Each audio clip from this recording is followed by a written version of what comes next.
যে দেখি মেঘেরও ঘটা ভাসাইবে জলে বুড়ি মাগো। তাহলে মেঘ আর বিদ্যুৎ, আকাশে থাকে মেঘ আর বিদ্যুৎ, কিন্তু দেখছি কদম গাছ তলায় মেঘ আর বিদ্যুৎ। মায়েরা বুঝতে পারছেন মেঘ আর বিদ্যুৎ কোনটা বলা হচ্ছে? এখানে মেঘ মানে শ্রীকৃষ্ণের গায়ের রংটা কেমন? মেঘের মতন কৃষ্ণবর্ণ। তাই শ্রীকৃষ্ণের অঙ্গবর্ণকে বলা হচ্ছে মেঘ। আর কৃষ্ণের যে ধুতি, ধুতিটা কোন রঙের? সাদা নয়, পীত বসন বনমালী, হলুদ রঙের ধুতি পরতে ভালোবাসে কৃষ্ণ। কেন না রাধারানীর গায়ের রং কেমন? ফর্সা, সোনার মতো গায়ের রং রাধারানীর, ওই জন্য সোনার মতন ধুতি পরতে ভালোবাসে কৃষ্ণ। তাই বিদ্যুতের মতন ধুতিটা ঝলমল ঝলমল করছে, আর উপরের শ্রী অঙ্গ কৃষ্ণবর্ণ, মনে হচ্ছে কালো মেঘ। মেঘ আর বিদ্যুৎ একসঙ্গে উদয় হয়ে, যে দেখি মেঘেরও ঘটা ভাসাইবে জলে। তখন বড়িমা বলছে, রাধে তুই যা ভেবেছিস তা ঠিক নয়, কিন্তু যা বলেছিস তা তো ঠিকই বটে। এ মেঘ তো গগনের মেঘ নয়, এ মেঘ কোন মেঘ জানিস? এ মেঘ সেই মেঘ বটে হে, সেই মেঘ বটে হে, যে মেঘ ত্রিভুবন প্লাবন করে। সেই মেঘ বটে হে, যে মেঘ ত্রিভুবন প্লাবন করে। তার লীলামৃত বরিশাল ত্রিভুবন প্লাবন করে, লীলামৃত বরিশান। ওই ত্রিভুবন প্লাবন করে, সেই মেঘ বটে। হে। বলছে এ মেঘ সেই মেঘ বটে হে, যে মেঘ ত্রিভুবন প্লাবন করে। ওমা, আকাশের মেঘের ক্ষমতা কত দূর! যদি পশ্চিমবঙ্গে বৃষ্টি হয় তো রাজস্থানে শুকনো মরুভূমি। আমার কাকাবাবু শ্রী বিশ্বনাথ ভট্টাচার্য মহাশয় বলছেন যে 50 বছর আগে উনি এই গান শিখেছেন পঞ্চানন দাস মহাশয়ের কাছে। আর সেই পঞ্চানন দাস মহাশয়ের কাছে যে গান উনি শিখেছিলেন, আজকে সেই গান এখানে আবার পরিবেশিত হচ্ছে দেখে উনি খুব আনন্দিত। আর আমার পরম সৌভাগ্য, বিশ্বভারতীতে 35 বছর আগে পঞ্চানন দাস মহাশয় কীর্তন শিখাতেন। তিনি যাদেরকে কীর্তন শিখিয়েছেন তারা এখন বিশ্বভারতীর অধ্যাপক বা অন্যান্য জায়গাতেও অধ্যাপক অধ্যাপিকা হয়ে আছেন। 30টা বছর ধরে বিশ্বভারতীতে কীর্তনের কোনো শিক্ষা ছিল না, কিন্তু পঞ্চানন দাস মহাশয়ের পরে আবার আমার সৌভাগ্য হয়েছে বিশ্বভারতীতে কীর্তন শেখানোর এবং রবীন্দ্রনাথের গান শেখানোর। কাজেই কাকাবাবুর আশীর্বাদ আমি মাথায় পেতে নিলাম। এ মেঘ সেই মেঘ বটে, সেই মেঘ বটে হে, ত্রিভুবন প্লাবন করে। শুধু পশ্চিমবঙ্গ নয়, শুধু ভারত নয়, শুধু এই পৃথিবী নয়, স্বর্গ মর্ত পাতাল ত্রিভুবন প্লাবন করে। প্লাবন মানে বন্যা ঘটায়। কি দিয়ে? ওই অ্যাসিড জলের বৃষ্টি নয়। আকাশের জলে, আকাশের মেঘের যে বৃষ্টি থাকে তাতে অ্যাসিড থাকে। আর একটা গোপন তত্ত্ব বলে ফেললাম, শুনে রাখুন মায়ের, এগুলো বিজ্ঞানের কথা। আকাশের যে বৃষ্টি হয় সেই বৃষ্টির মধ্যে অ্যাসিড থাকে। ওই জন্য আকাশের বৃষ্টির জল যদি কখনো পেট ভরে খান, একদম ভক ভক করে টক ঢেকুর উঠবে। বৃষ্টির জলে স্নান করা ভালো, কিন্তু খাওয়া ভালো নয়। কেন? অ্যাসিড হয়ে যাবে। গায়ের ঘামাচি অনেকের বৃষ্টির জলে মরে যায়। কেন? ওই অ্যাসিড বলে। আকাশের যে বৃষ্টির জল পড়ে সেটা অ্যাসিড জল। আর শ্রীকৃষ্ণ যদি মেঘ হয়, সেখান থেকে কোন বৃষ্টি হয়? আখরে বলছে ত্রিভুবন প্লাবন করে তার লীলামৃত বরিশনে। ত্রিভুবন প্লাবন করে লীলামৃত বরিশনে। ওই ত্রিভুবন প্লাবন করে লীলামৃত বরিশনে। ত্রিভুবন প্লাবন করে সেই মেঘ বটে হে।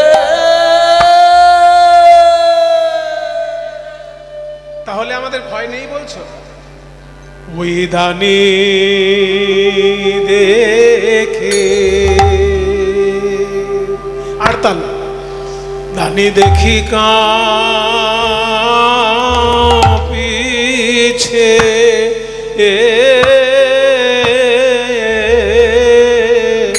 কাঁপিছে শরীর গো ও গো বড়া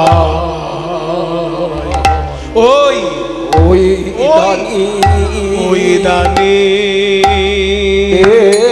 দেখি আমি কেন ঘরের বাহির হলাম গো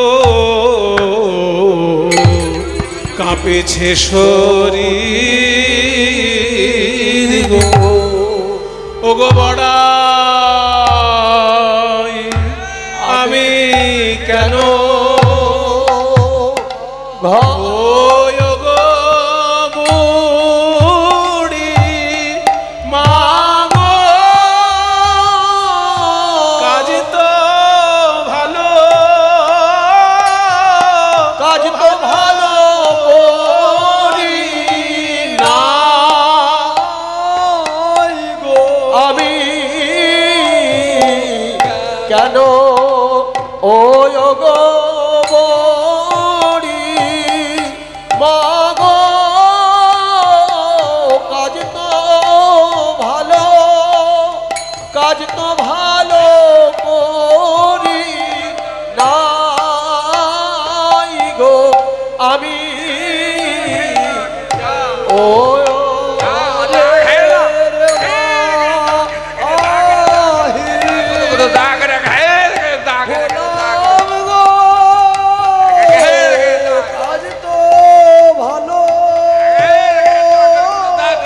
কাজ তো ভালো করি নাই গো। আমি ও গো বুড়ি মা গো কাজ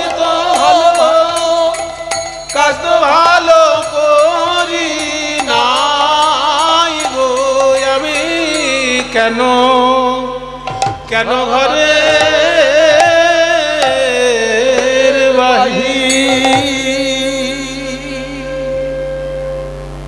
ঘর হইতে বাহির আইতে ও চাল ওঠে কিলো মাথে ঘর হইতে বাহিরাইতে ও চাল ওঠে কিলো মাথে।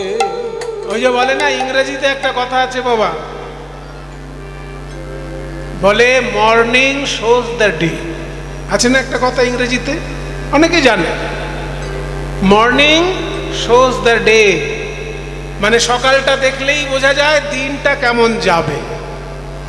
আমি ঘর থেকে বেরোনোর সময় যে কাণ্ড ঘটেছে তখনই বুঝেছি রাস্তায় আমার বিপদ আছে। কি না, ঘর থেকে বাহিরাইতে ও চাল ঠেকিল মাথে, ঠকাস করে মাথায় আঘাত লাগলো। তো মনকে প্রবোধ দিলাম যে মস্তকে বাধা কার্য সিদ্ধি, মস্তকে বাধা কার্য সিদ্ধি। কিন্তু তারপর আবার কি হলো জানিস, ভাবছি আমার বিপদ হবে বিপদ হবে, সেই সময় একটা টিকটিকি বলে উঠলো, ঠিক ঠিক ঠিক। তাহলে আপনি যেটা ভাবছেন সেটা যদি টিকটিকি সঙ্গে সঙ্গে সাড়া দেয়, আমরা বলি না যে এটা তাহলে ঘটবে। আমি ভাবছি বিপদ হবে, আর ওদিকে টিকটিকি, জেঠি মানে টিকটিকি। যেই বেরোচ্ছে তখন আবার ননদিনী বড় একখানা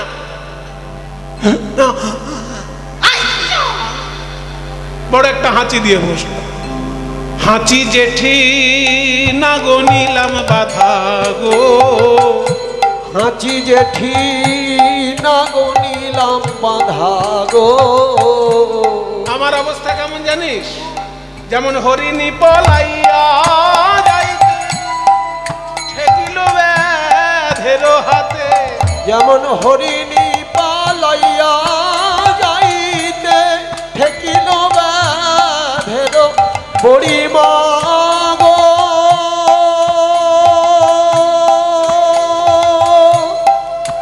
ও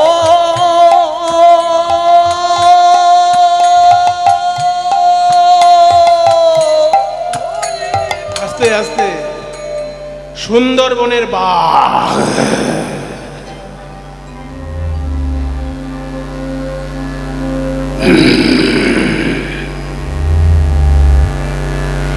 সুন্দরবনের বাঘ পড়েছে মুখের সামনে হরিণের।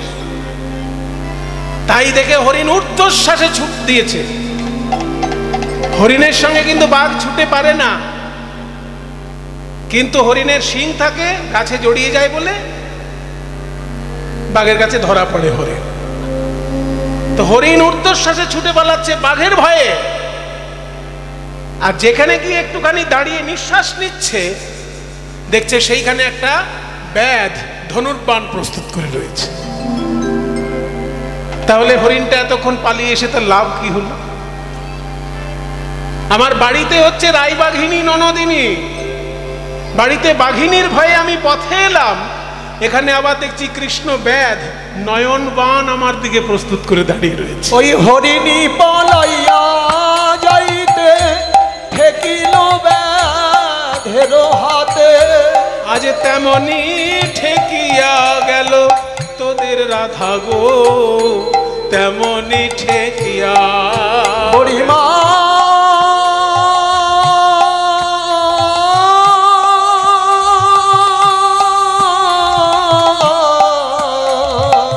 দাঁড়া দাঁড়া দাঁড়া, অত দুশ্চিন্তা করিস না, আমরা আছি কি করতে? আমরা তোর সঙ্গিনী, তোর সহচরী, আমরা থাকতে তোর কোনো ক্ষতি হতে দেব না। রাই, কৃষ্ণের সঙ্গে একটু কথা বলি। এদিকে কৃষ্ণ কি করেছে জানেন মায়েরা? ওই গোপিনীরা দধি দুগ্ধ ঘৃতঘোলের পসরা নিয়ে আসছে তো, আর কৃষ্ণ রাস্তার মাঝখানে একটা বিরাট বড় মাটির কলসি, যাকে জালা বলে, জালা, জল রাখার জালা আছে না, সেই জালা, বড় একটা মাটির জালা, তার উপরে আম্র শাখা টাকা দিয়ে ফুলের মালা দিয়ে খুব সুন্দর করে সাজিয়েছে, আর ওই বিরাট বড় মাটির কলসির গায়ে লিখে রেখেছে দান ঘট, মানে ট্যাক্স দেওয়ার জায়গা। রাস্তার মাঝখানে দান ঘট লিখে রেখেছে, মানে এখানে কর আদায় করা হবে, আর এই পয়সায় জালার মধ্যে ভরা হবে। জালাটা ভর্তি হলে কংস রাজার বাড়িতে পাঠিয়ে দেওয়া হবে। কংস রাজা তো ট্যাক্স নেবেন, কংস রাজাকে পাঠানো হবে বলে একটা কলসি ভর্তি পয়সা মানুষের কাছে আদায় করা হচ্ছে, ট্যাক্স মানে কর। কৃষ্ণ একটা লাঠি নিয়ে দাঁড়িয়েছেন একদিকে, আর পাশে সুবল একটা লাঠি নিয়ে দাঁড়িয়েছে, কাউকে যেতে দেওয়া হবে না, কর না দিলে কাউকে যেতে দেওয়া হবে না। তাই রাধারানী বলছেন ওই দানি দেখি কাঁপিছে শরীর, মু যদি জানিতাম আগে এ পথে কণ্টক আছে, তবে ঘরের না হইতাম বাহির। তখন বলছে যে ঠিক আছে, জিজ্ঞেস করা হোক কৃষ্ণকে। কৃষ্ণ বলছেন শোনো, তোমরা কে গো? এত সুন্দর সেজে গুজে পথে যাচ্ছ পসরা নিয়ে, কোথায় যাচ্ছ, কে তোমরা? বলো বলো ওই না বেশে কোথায় বা যাও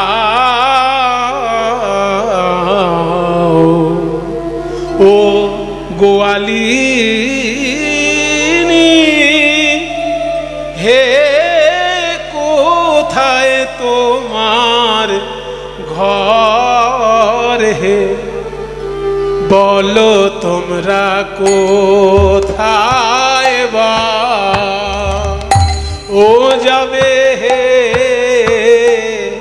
এমন সুন্দর বেশে দুটি বাহু দোলাইয়ে,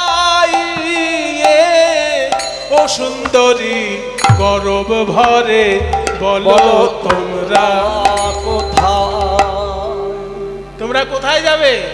একেবারে বাহু তুলিয়ে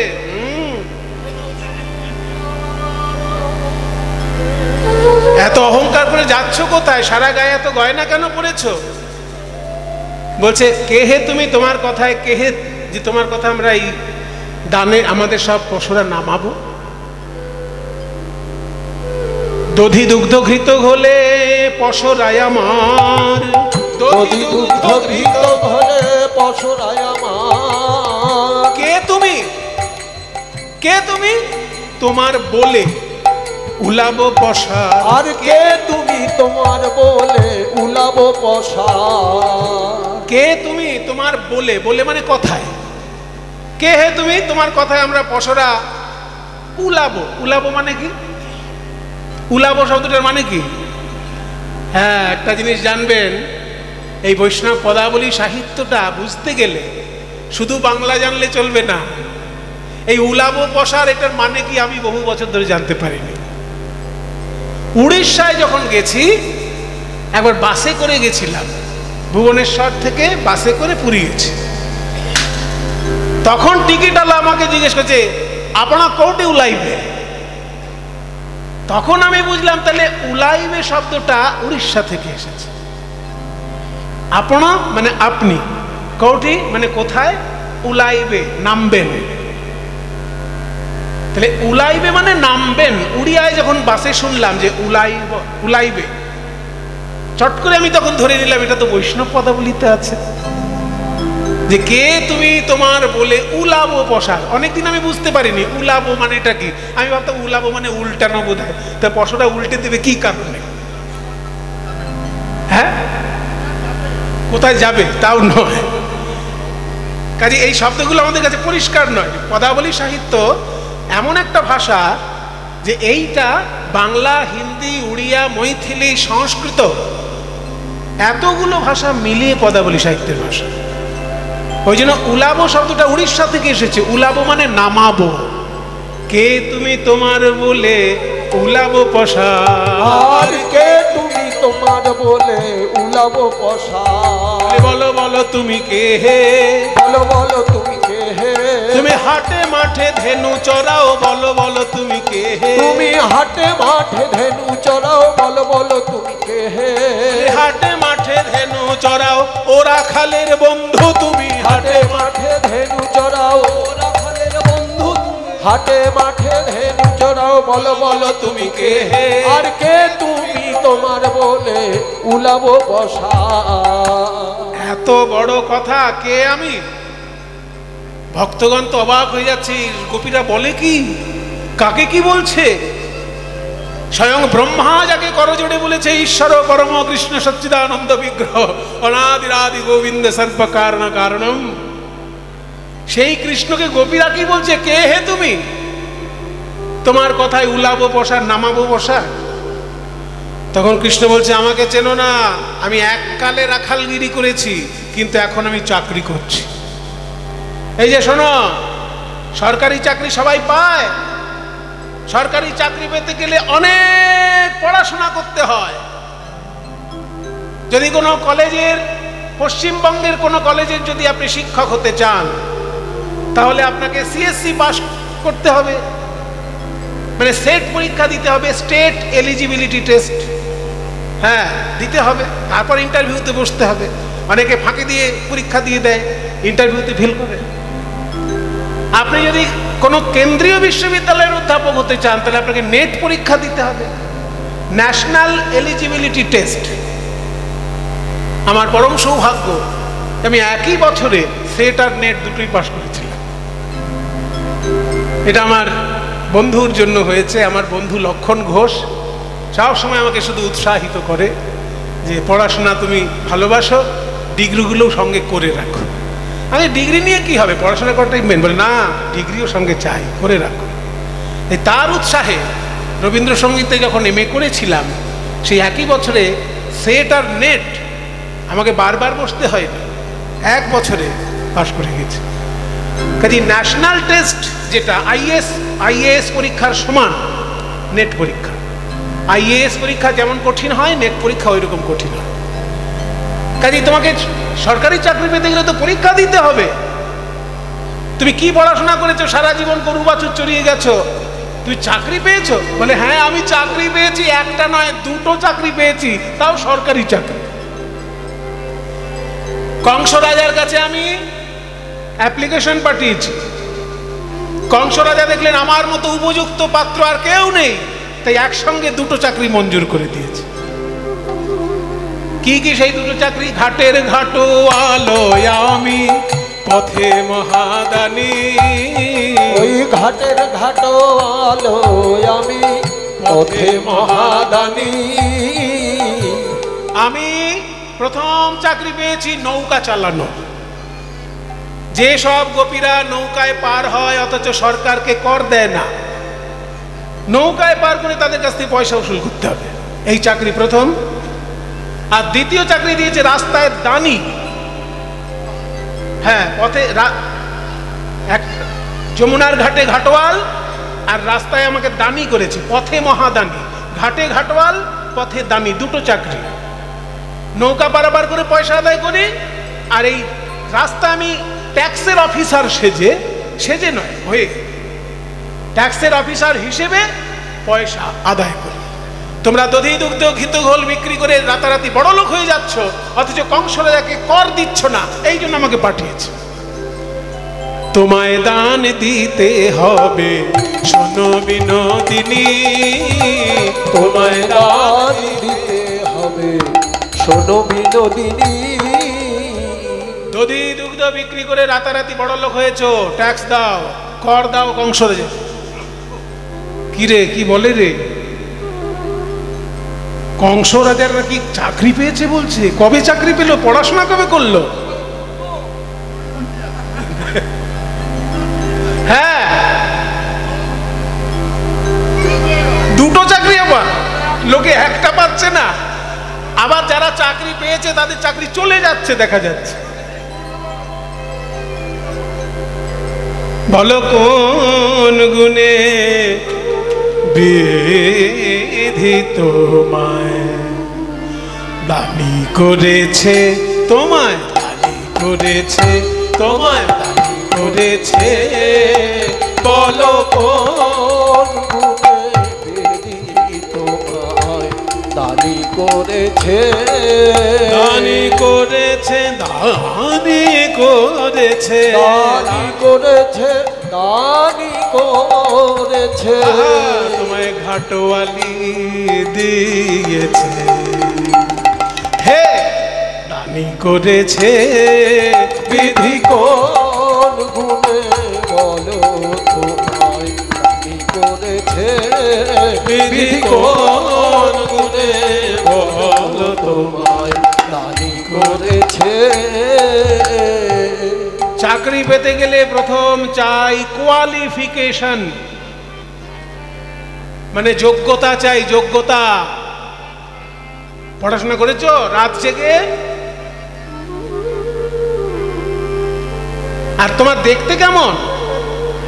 পড়াশোনা ভালো করলেও ইন্টারভিউতে অনেক সময় ফেল হয়ে যায়। রূপেতে ভ্রমরা গুণে ননি চোরা, রূপেতে ভ্রমরা গুণে ননি চোরা। এক একটা বড় বড় অফিসার দেখবে গালগুলো একেবারে টোকা মারলেই রক্ত জমে যাবে, এত টুকটুকে ফর্সা সব। আর তুমি যা দেখতে, রূপেতে ভ্রমরা, ভ্রমরের মতো কালো রূপ তোমার, আর তুমি পাবে চাকরি? তোমাকে দেখলেই তো ইন্টারভিউ ক্যান্সেল করে দেবে। বলছে শোনো শোনো, রূপে চাকরি হয় না। ভারতবর্ষের রাষ্ট্রপতি আব্দুল কালাম, তাহলে আব্দুল কালাম কিরম দেখতে ছিলেন? কালো বলুন, তা শুধু কালো বললি। এখন বর্তমানে বর্তমান যিনি রাষ্ট্রপতি তিনিও কি ফর্সা?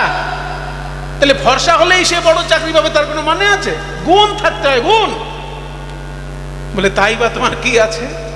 রূপেতে ভ্রমরা গুণে ননি চোরা, রূপেতে ভ্রমরা গুণে ননি চোরা। তুমি গুণে ননি চোরা, তোমার একটাই গুণ, তুমি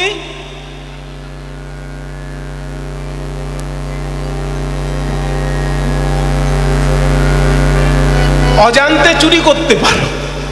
চোরেদের দৃষ্টি কেমন হয়?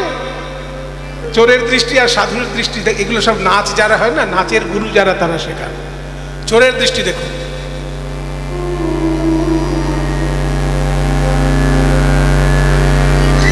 চোরের দৃষ্টি। আর সাধুর দৃষ্টি কিরকম?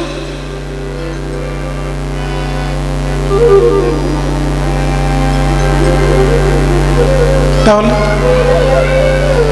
তোমার তো চোরের দৃষ্টি। রূপেতে ভ্রমরা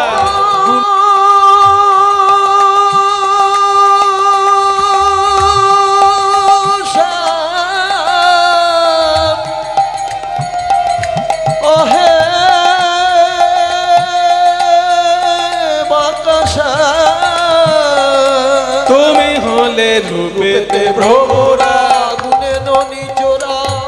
আস্তে আস্তে। রূপ থাকলে চাকরি হয় না, শুধু গুণ থাকলেও চাকরি হয় না, আরো কিছু থাকতে হয়। সেটা আমরা হাড়ে হাড়ে বুঝছি পশ্চিমবঙ্গের লোক এখন। রূপ আর গুণ ছাড়া আর কি থাকতে হয়? আহা, প্রসিদ্ধং নবনীত চৌরম ব্রজাঙ্গনানাং চ দুকুলস্য চৌরম ভক্তজনানাম হৃদয়স্য চৌরম চৌরাগ্রগণ্যং পুরুষং নতোস্মি। তাহলে তুমি যে চোর সেটা তো সবাই জানে। যে একবার চোর বলে ঘোষণা হয়ে যায়, তারা চাকরি হয় কখনো? তা যেটা বলছিলাম, রূপ থাকলেও হয় না, গুণ থাকলেও অনেক সময় চাকরি হয় না। টেবিলের তলার জোর থাকতে হয়। টেবিলের উপরের জোর আর টেবিলের তলার জোর, দুটো জোর তাই চাই চাকরি পেতে গেলে। সে টেবিলের উপরের জোর হচ্ছে ডিগ্রি, মাধ্যমিক পাস, উচ্চ মাধ্যমিক pass, BA pass, MA pass, SET pass, NET pass, PhD pass, যত পাস আছে সব টেবিলের উপরে থাকবে। তাতেও যদি চাকরি না হয়, তখন অফিসারকে বলতে হয় একটু টেবিলের তলায় দেখুন না, টেবিলের তলায়। তখন টেবিলের তলায় একটা মোটা 2000 টাকার নোটের বান্ডিল যদি থাকে, তাহলে তাকে চাকরি হয়ে যাবে। পশ্চিমবঙ্গে বহু লোকের হয়েছে সেইভাবে, তাই না? আমরা জানতে পাচ্ছি এখন বহু লোকেরই এরকম চাকরি হয়েছে। তাহলে সেই টেবিলের তলার ক্ষমতাও কি তোমার আছে? তোমার তো ধন সম্পত্তি বলতে কয়েকটা রোগা রোগা গরু। ধনেতে ধবলি বসতি গাছে, রূপেতে ভ্রমরা গুণে ননি চোরা। ধনেতে ধবলি বসতি গাছে, যিনি পোড়া কাষ্ঠ বরণ উৎকৃষ্ট। ওই যিনি পোড়া কাষ্ঠ বরণ উৎকৃষ্ট। বচন কত সুমিষ্ট জানাই আছে, বচন সুমিষ্ট জানাই আছে। বলো কোন গুণে তোমায় দানি করেছে, বলো কোন গুণে বিধি তোমায় দানি করেছে। কিছু মনে করবেন না বাবা, যদি ফর্সা লোককে বলা হয় তুমি কি ফর্সা গো, তার খুব গর্ববোধ হয়। আর যদি কালো লোককে বলা হয় তুমি কি কালো গো, তার মুখটা কেমন হয়ে যায়। কৃষ্ণকে যখনই কালো বলেছে, কৃষ্ণর মুখটা একদম ছোট্ট হয়ে গেছে। না বলো না, না না না না, আমায় কালো কালো বলো না, বলো না, বলো না, না বলো না, বলো না, না গো কালো বলো না, না না না,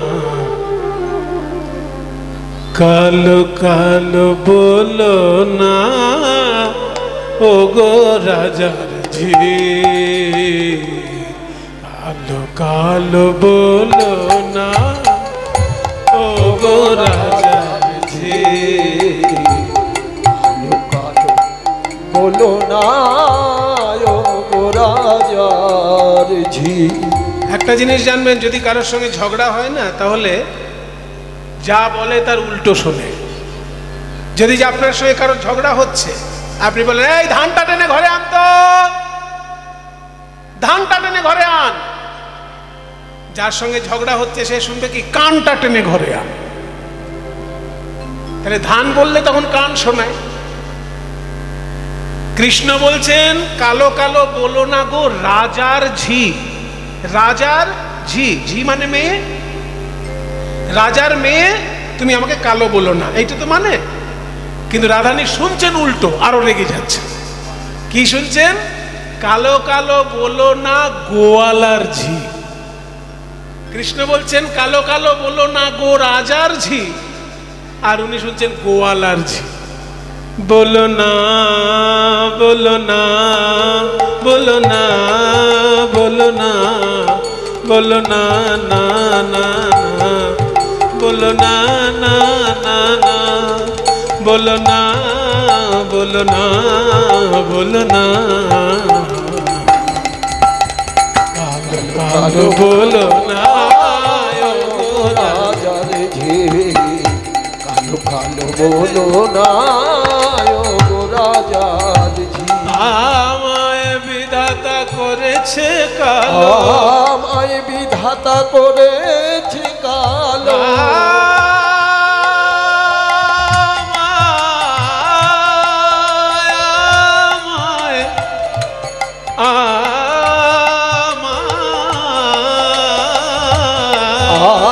আমায় বিধাতা করেছে কালো।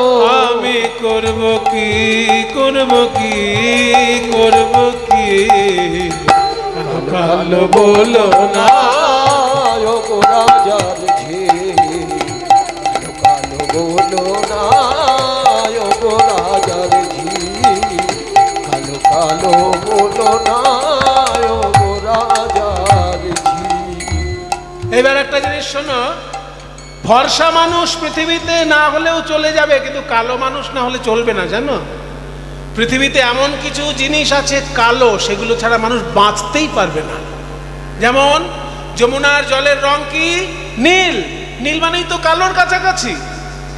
কালো সে যমুনার জল সর্বলোকে খায়, কালো মেঘে বৃষ্টি হলে পৃথিবী জুড়ায়।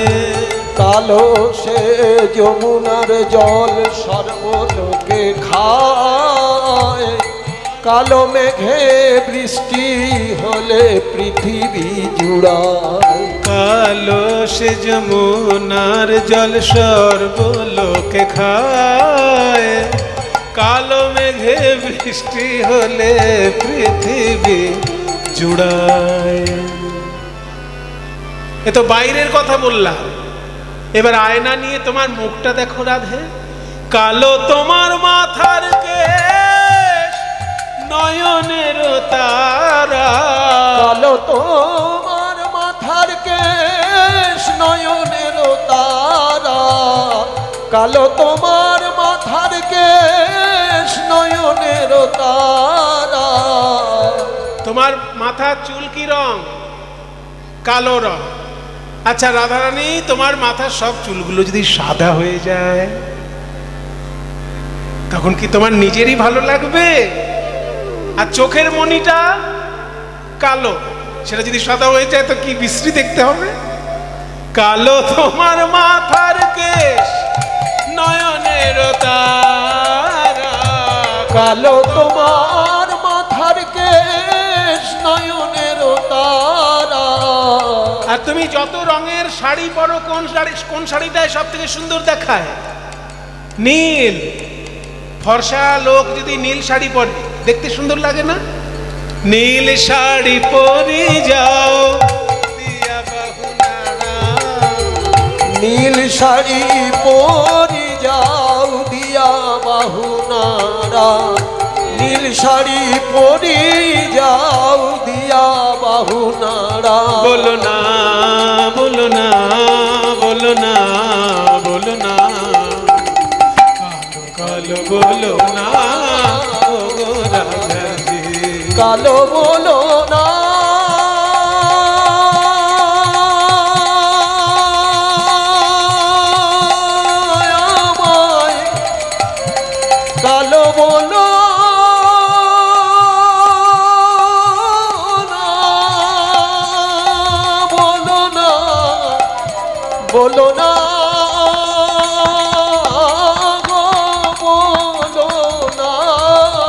বলো না বলো না বলো না বলো না গো কালুয়ার রাজাজি কাল বলো না গো রাজাজি কালো কালো বলো না বলো না বলো না। ঠিক আছে ঠিক আছে, আর কালো বলিস না রে।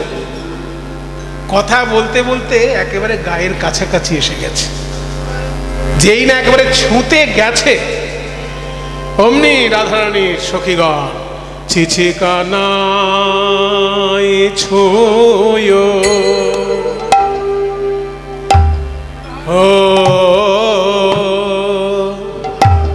ও ছুঁয়ো না হে হলাম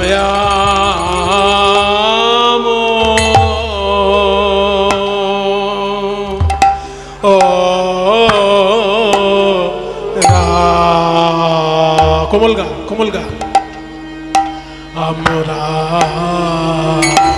পরের আমরা পরের নারী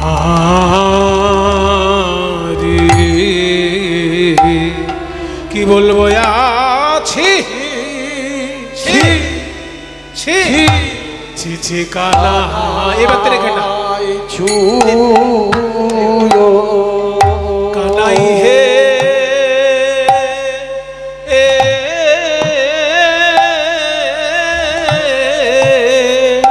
তুমি হলে ধেনু চরানো রাখা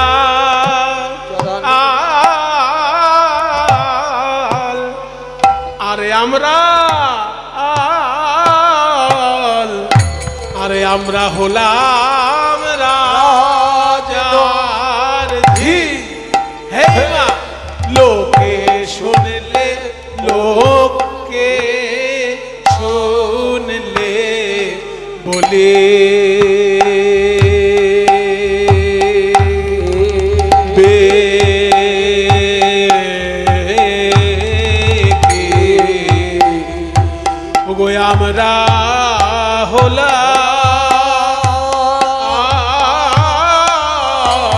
আমরা হলাম রাজার ঝি হেই মা কথায় কথায় ছুঁয়ে দিলে লোকে শুনলে বলে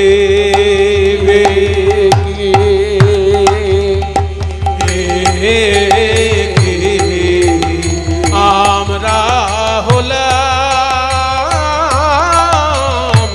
হলাম রাজার ঝি হেই মা ছি ছি ছি ছি ছি ছি কানাই ছুঁয়ো। এবার একটা জিনিস দেখুন, কীর্তন গানে কিরকম সাহিত্যের খেলা হয়। ছি ছি কানাই ছুঁয়ো না হে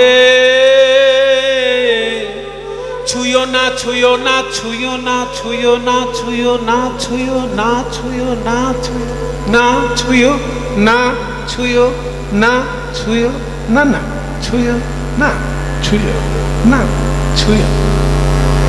শুরু করলো ছুঁয়ো না দিয়ে আর শেষ করলো না ছুঁয়ো দিয়ে, মানে কথাটার মানেই পাল্টে গেল। কি বলছে? ছুঁয়ো না ছুঁয়ো না ছুঁয়ো না ছুঁয়ো না ছুঁয়ো না ছুঁয়ো না ছুঁয়ো না ছুঁয়ো। প্রথমবারে নায়ের উপর জোর আর দ্বিতীয়বারে ছুঁয়ের উপর জোর দিন, দেখুন মানে পাল্টে যাবে। প্রথমবারে নাটার উপর জোর দিন, ছুঁয়ো না ছুঁয়ো না ছুঁয়ো না। এবার ছুঁয়োটার উপর জোর দিন, না ছুঁয়ো না ছুঁয়ো না ছুঁয়ো। এইমা তুমি না ছুঁইলে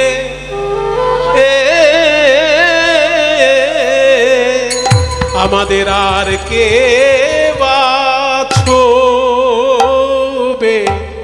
আমরা বলি এই যে ব্রজ গোপে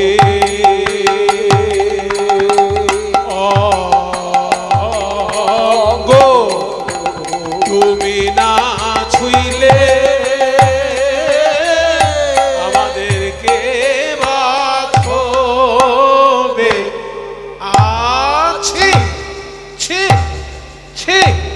ছি কানাই ছুঁয়ো। কি সুন্দর মানে পাল্টে গেল, যে ছুঁয়ো না, ছুঁয়ো না, ছুঁয়ো না, ছুঁয়ো না, ছুঁয়ো না, ছুঁয়ো। মানে বাইরে বলছে ছুঁয়ো না, আর ভিতরে বলছে না ছুঁয়ো না ছুঁয়ো। কেন না, তুমি না ছুঁইলে আর কে বা ছোবে? এই যে ব্রজগোপীর অঙ্গ, ব্রজগোপীর অঙ্গ দিয়ে তো হাড় মাংস দিয়ে তৈরি নয়। প্রেমের সার ভাব, আর ভাবের সার, প্রেমের সার ভাব, ভাবের পরমাকাষ্ঠা নাম মহাভাব। মহাভাব দিয়ে তৈরি রাধারানীর অঙ্গ এবং গোপীগণের অঙ্গ। এই অঙ্গ যার তার ছোঁয়ার ক্ষমতা আছে না সম্ভব? তাই তুমি না ছুঁইলে আর কে ছুঁইবে এই ব্রজগোপীর অঙ্গ? ছিছি ছুঁইও না, ছিছি ছুঁইও না, ছিছি ছুঁয়ো না, ছিছি ছুঁয়ো না, ছুঁইও না, ছুঁইও না নীলাজ কানাই আমরা পরের নারে। আবার আমরা পরের নারী, এখানেও মজা আছে। আমরা পরের নারী, আমরা পরের নারী, আমরা পরের নারী, পরের নারী মানে পরের স্ত্রী। এবার অন্যদিকে অর্থ, আমরা পরের নারী মানে পরের হতে পারি না, পরের হতে নারী। আমরা পরের নারী, আমরা যে শুধু তোমারই। আমরা তো এক বইয়ার দুই জানি না হে, আমাদের মনে জানে আর সেই তো জানে। আমরা যার, আমরা এক বইয়ার জানি না হে। তাই ছুঁয়ো না, ছুঁয়ো না নীলাজ কানাই, ছুঁয়ো না, ছুঁয়ো না নীলাজ কানাই। আমরা পরের নারী, পরপুরুষের পবন পরশে সচল স্নান করি, ওই পরপুরুষের পবন পরশে সচল স্নান করি। পরপুরুষের পবন পরশে সচলে স্নান করি। হে কানাই ছুঁয়ো না, হাট হাট যা কানাই ছুঁয়ো না, হাট হাট যা কানাই হাট ছুঁয়ো, হাট হাট যা কানাই ছুঁয়ো না, হাট হাট যা কানাই ছুঁয়ো না। বলছে রাধারানীর অঙ্গ স্পর্শ করতে গেলে কি কি পুণ্য করতে হবে জানো? গিরি গিয়া যদি গৌরিয়া রাধা পান করো, কনক ধুমে গিরি গিয়া যদি গৌরিয়া রাধা পান করো কনক ধুমে।